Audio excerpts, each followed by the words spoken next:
এবার হচ্ছে গোপ।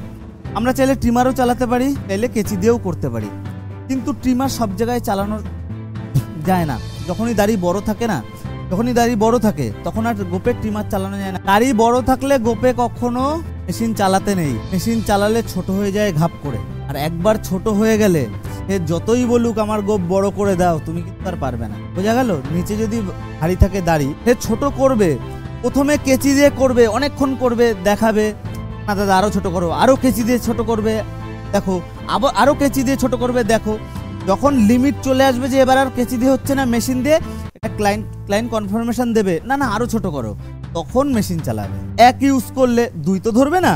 এক ইউজ করলে, এক ইউজ করার পর ক্লায়েন্ট দেখলো, দেখে বললো না বড় আছে আরো ছোট করো, তখন কি করবে? 0.5। বড় আছে তখন কি আরো ছোট করো, তখন কি করবে?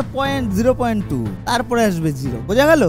কারণ গোপ সবার শখের হয়, অনেকের ম্যাক্সিমাম, তো অনেকে অনেক রকম ভাবে রাখে। সিম্পল আমার কিছু ক্লায়েন্ট আছে মুসলিম ভাই, তারা কি করবে? দাড়ি রাখবে, গোপ রাখবে ছোট ছোট ছোট ছোট, ওটা ওদের ফ্যাশন। হিন্দুদের ক্ষেত্রে আবার কি হবে? দাড়িও রাখবে, গোপও রাখবে। বোঝা গেল? তো আমরা গোপ দাড়ি মানে কাটার আগে অবশ্যই ক্লায়েন্টের কনফার্মেশনটা আমরা